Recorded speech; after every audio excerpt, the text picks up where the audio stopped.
And let me just say, it is the most fun I have ever had driving a car, bar none.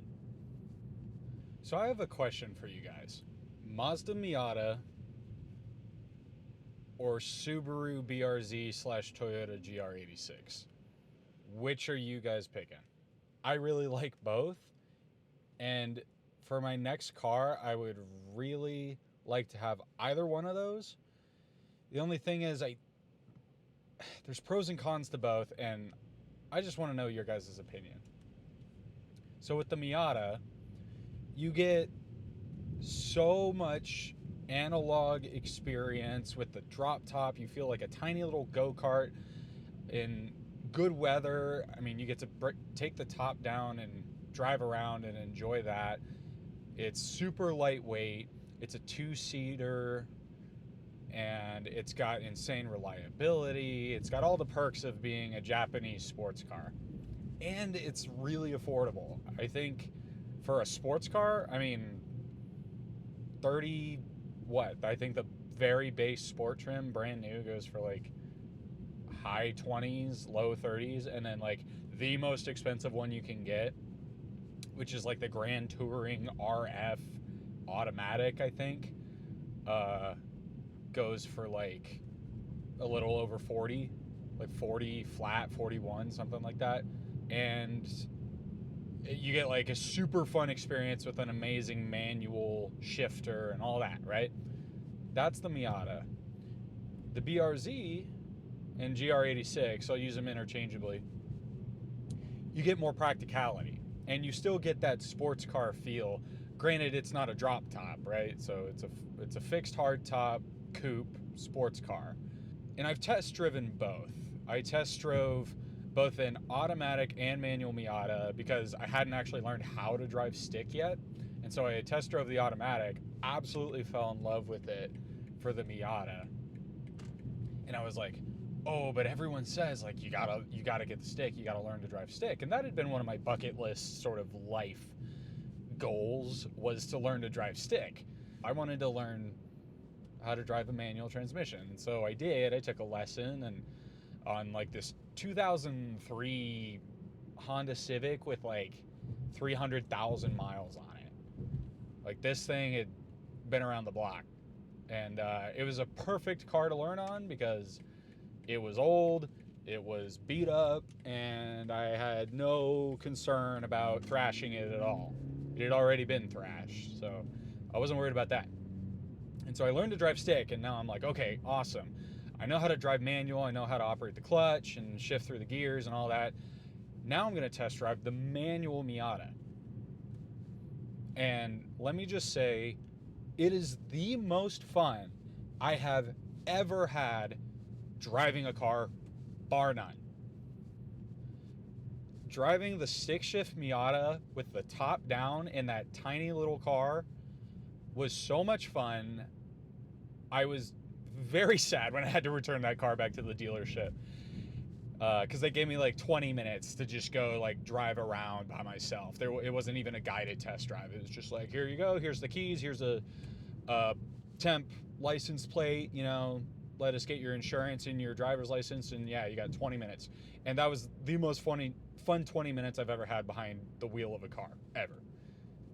So I know for a fact I absolutely love driving the Miata. The BRZ, technically I have not driven. I have only driven the automatic GR86. My local Toyota dealership, for whatever reason, is very picky about test drives. Like, you have to schedule them ahead of time, you have to call ahead, it's like a whole thing. Whereas like the Mazda dealership, I literally walked in and was like, hey, can I test drive this car? And they're like, yeah, sure. Toyota, they were a lot more strict. They were like, yeah, you can do it, but you got to come back tomorrow and blah, blah, blah. I'm like, okay. So I come back the following day. All they have is the automatic. I'm like, well, I guess this will do. Like, I wasn't going to just wait for eventually for a stick to go in. Because I feel like in general, the driving dynamics are going to be the same. Obviously, the experience of shifting and stuff, it might change a little bit.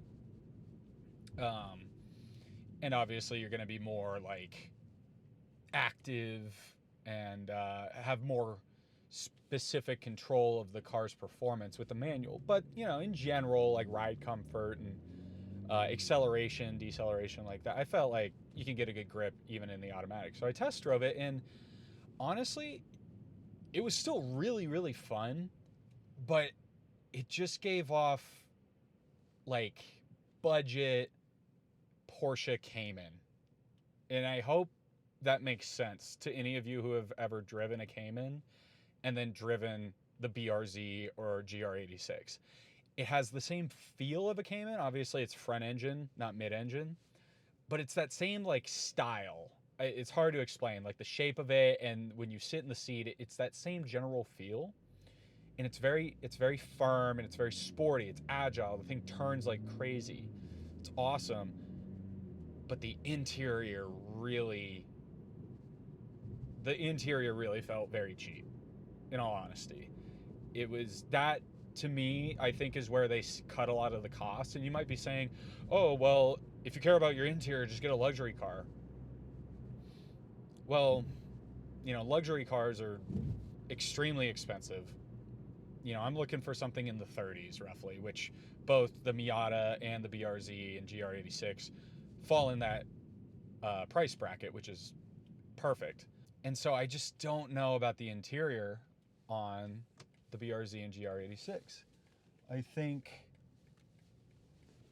think after a while it would feel cheap, and it would feel like too much of a downgrade from this car. And I don't know that the 4-cylinder engine, while still plenty zippy and you can still get in trouble with it, I just don't know that that the fun factor would last. I feel like the honeymoon effect, or the honeymoon phase, might die off pretty quick. Whereas with the Miata, it is a completely different driving experience from this car. And I really think that would have a longer lasting sense of joy for me. And the big question in terms of like why I would choose one over the other, I think it comes down to practicality and like, do I really need the extra space offered in the BRZ or GR86? Bear in mind, this is going to be my only car. My living situation doesn't allow for me to have multiple vehicles, so I got to pick one or the other. And while clearly the trunk space is far superior in the Toyobaru, in reality, even in this car, my trunk is like pretty much empty 99% of the time. I don't really have huge grocery trips or anything. I could fit pretty much what I fit on a daily basis in my current car in the Miata. The main thing is like only having one passenger seat. That would be a big difference, obviously. I don't really drive passengers that often. When I do, when I do, you know, I offer because I have a car that can. But if, let's say, I own the Miata, I would just be like, you know what, I can take one person and that's it. And you just adjust to that. For those of you who own a Miata, or those of you who own the BRZ or GR86, was this a factor for you? What did you factor in terms of your purchase? Did you consider both of these cars, or did you consider something else? Keep in mind, I'm looking for something in the $30,000 to $40,000 range. I wouldn't want to do something that's like super used and has a ton of miles on it. I'd rather have a newer vehicle, but I don't mind it being a couple years old, just to knock down the depreciation just a little bit. But yeah, I mean, if any of you guys have any suggestions or any advice, I'd greatly appreciate it, because both cars are phenomenal. I really enjoyed. I feel like I underplayed my experience with the GR86. It was very fun.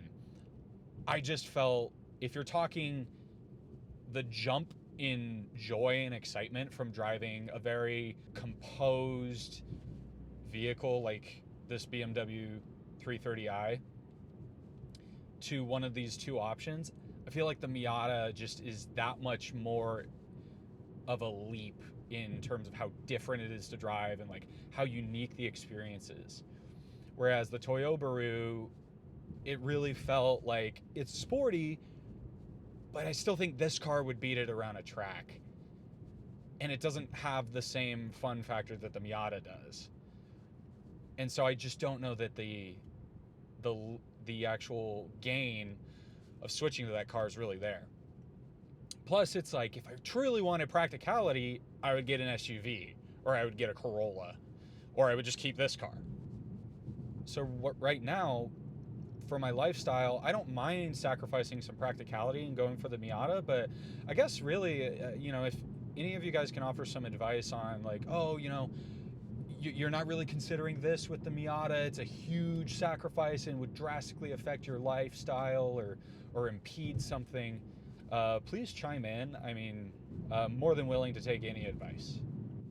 But yeah, so this is something I'll be thinking about as I, save up and prepare myself for a purchase like this. Again, I don't want to throw shade at either car. I think both cars are phenomenal, and they serve their own purposes. I just know, like, in general, in the lightweight, affordable sports car category, like the sub $45,000 car category, they're really the only competitors, at least in terms of new cars. Like, I've done a fair amount of research and I couldn't find anything else. The only thing that came close, which is kind of in a completely separate league, but the only thing that sort of brought the same feel was the BMW Z4 with the 4-cylinder engine. I know the 6-cylinder engine is the one people want, but that's just out of my price range. The 4-cylinder engine, I actually test drove one. It really felt very similar to this car, just with a drop top and only 2 seats. So I didn't feel like that was as much of a change as I am hoping for.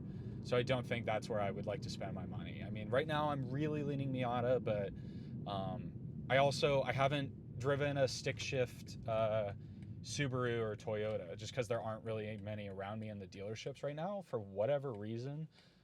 Most of them are automatics. So, if I get the chance to test drive a manual, I will, but please leave your comments down below and share your experience with either car. Again, I want this to be a positive discussion. I don't want, oh, this car sucks or that car sucks or you're an idiot if you would choose this over that.